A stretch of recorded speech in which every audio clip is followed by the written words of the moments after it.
প্রতি বছর দোল পূর্ণিমার পর চৈত্রের শুক্লা একাদশী তিথিতে নদিয়া রাজের কৃষ্ণনগর রাজবাড়ির প্রাঙ্গণে সাড়ম্বরে অনুষ্ঠিত হয় বারোদোল মেলা।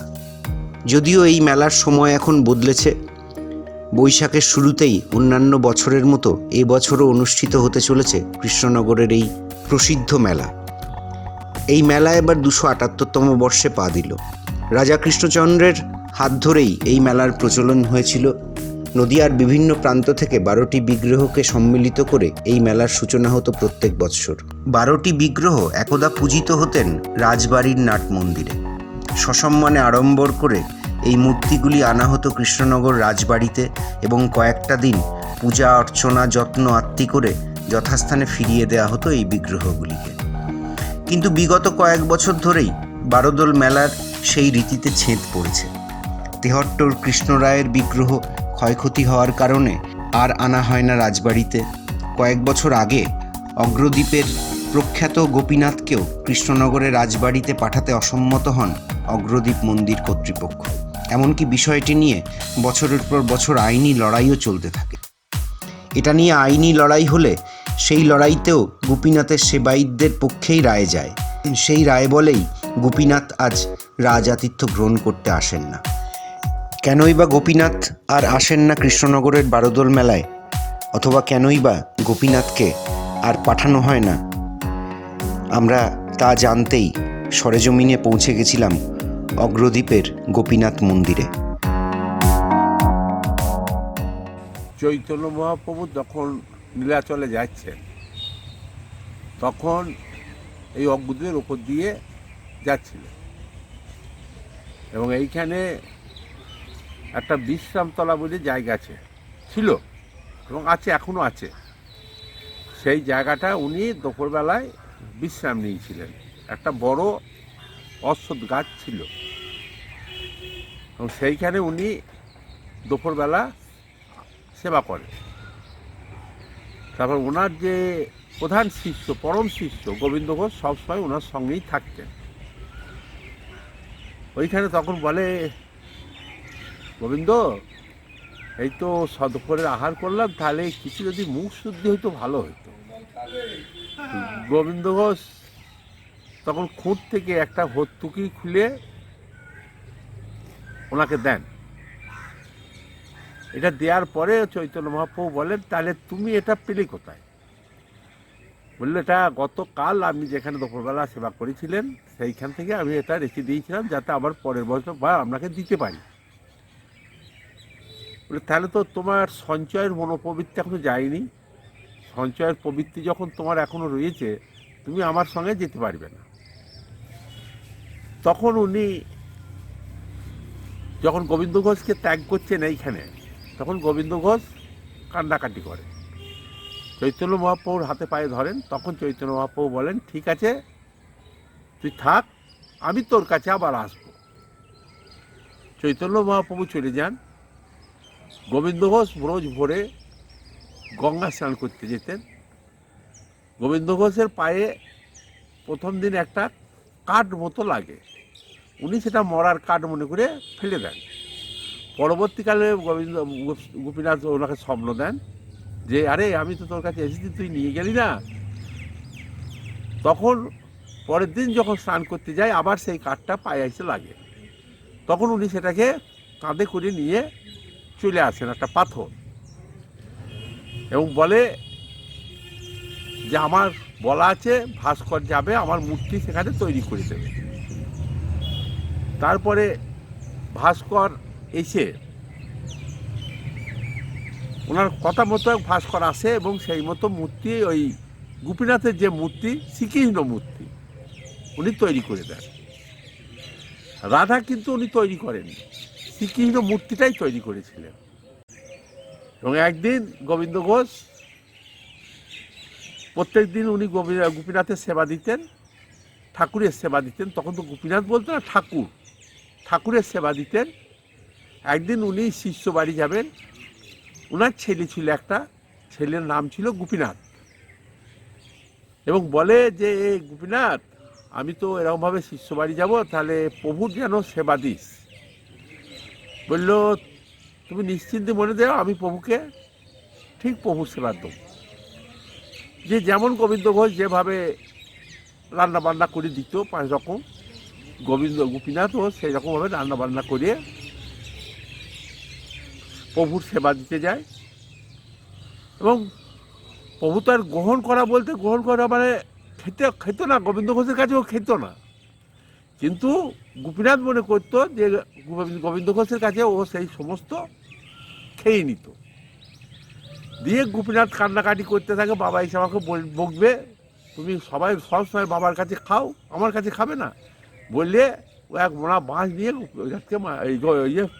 ইয়েকে মারতে যায়, মূর্তিটাকে। তখন উনি বলেন, ঠিক আছে, আমি তোর আহার আমি সেবা করব, তোর খাবার যা দিয়েছিস আমি সব খাবো, তুই কিন্তু এই কথা কাউকে বলতে পাবি না, এই কথা তোকে গোপন রাখতে হবে। দিয়ে উনি সব খান। খাওয়াটার পরে হয়ে গেছে অধ্যায় যখন শেষ, পরে সন্ধ্যের সময় যখন গোবিন্দ ঘোষ এসেছে, গোবিন্দ ঘোষ গোপীনাথকে বলছে, গোপীনাথ তুই প্রভুর সেবা দিয়েছিস তো, প্রভুর সেবা দিয়েছিস তো? বলে, হ্যাঁ, তোমার প্রভু গপ গপ করে সব খেয়ে নিল, তোমার আমার জন্য একটুও রাখলো না। এই কথা বলার সঙ্গে সঙ্গে মুখ দিয়ে রক্ত উঠে গোপীনাথের মৃত্যু হয়। তারপরে ঠাকুর যখন বললো, ঠাকুর আমি তোমাকে নিয়ে এত করার পরেও তুমি আমার এই সর্বনাশ করলে, গোপীনাথকে ফেলে দিয়ে আসে। গোপীনাথ তখন বলে, তুই আমাকে নিয়েছ, তোর ছেলে যে কাজ করতো আমি তোর সেই কাজ জন্ম জন্মান্তরে করব। চৈত্র একাদশীতে গোবিন্দ ঘোষ মারা যায়, সেই উপলক্ষে চৈত্র একাদশীতে গোপীনাথ গোবিন্দ ঘোষের শ্রাদ্ধ করে। ওই দিন গোপীনাথ কিন্তু কাঁচা পড়া, যে মানুষ যেভাবে ওষুধ পালিয়ে পরে ইয়ে করেন, কাঁচা পালা থেকে শুরু করে সমস্ত পিণ্ডদান থেকে শুরু করে উনি সেই দিন সেই শ্রাদ্ধ করেন। এবং এই শ্রাদ্ধকে কেন্দ্র করি এই অগ্নিদ্বীপের মেলা সৃষ্টি হয়। এবং এই 12 দলে গোপীনাথ তখন কিন্তু কৃষ্ণচন্দ্র রায় বা গোপীনাথকে নিয়ে যেত, 12 দিন নিয়ে যেত, 12 দিন এই 12 দলের মেলা হিসেবে দিন 15 নিয়ে গিয়ে রাখত।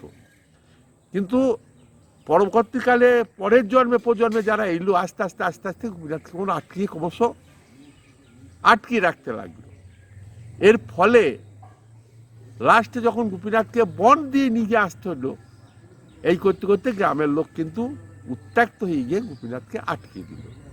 তার কারণ হচ্ছে, গোপীনাথ ছিল একটা গোডাউনে ভরা থাকতো। ওই সকালবেলা সন্ধ্যের সময় একটা ব্রাহ্মণ গিয়ে 2টো ফুল দিয়ে দিত। 12 দলের সময় একবার কেবল ঠাকুর ওই গোদাম থেকে বেরোতো, তারপর আবার 12 দিন পর ওই গোডাউনে ঢুকে যেত।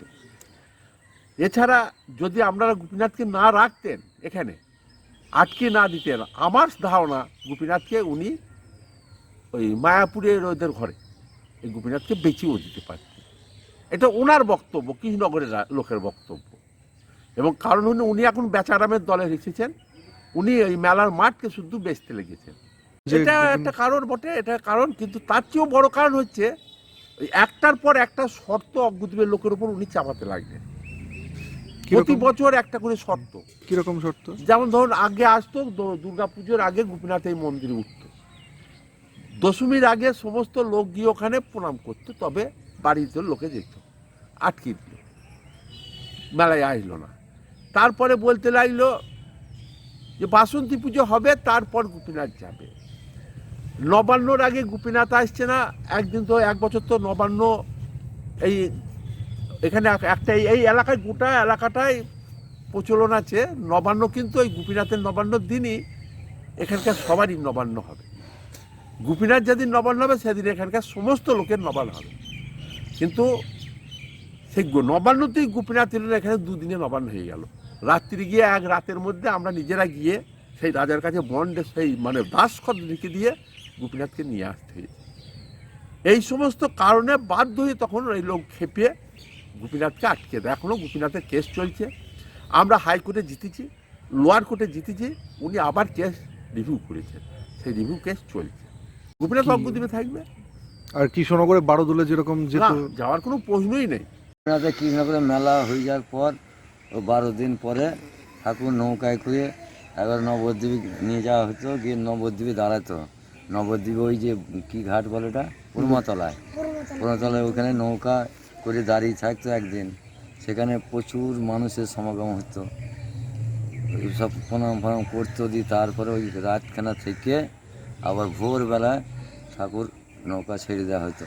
আমাদের সুভাষ হালদারের নৌকায় নিয়ে যেতাম। ওখান থেকে নিয়ে গিয়ে ওই খড়ি কি আছে ওইখানে নামাতো। ওখান থেকে রাজবাড়ি থেকে পালকি নিয়ে এসে পালকিতে করে নিয়ে যাওয়া হতো। আর আমার এই ঠাকুর আমার দাদু চালাইতেন, আমার বাবা চালিয়েছে। এখানে এই পাবলিকে ছিল, আমাদের ছিল ঠাকুর। আমরা এই দেখাশোনার কথা পরিষেবা দিলাম। যা খরচ আমাদের, আমরা 52 তরকারি রান্না করি, একটা হোলিতে মৎসব করি। বারোদোলে আমাদের ঠাকুর কৃষ্ণনগরে যেতেন, থাকতেন, ঠিক আছে। ওই ঠাকুর থাকতেন অন্ধকারের মধ্যে, সেখানে কোনো সেবা যত্ন কিছু হতো না। মাঝে মাঝে যখন খুশি তখন দরজা খুলতো, বন্ধ থাকতো।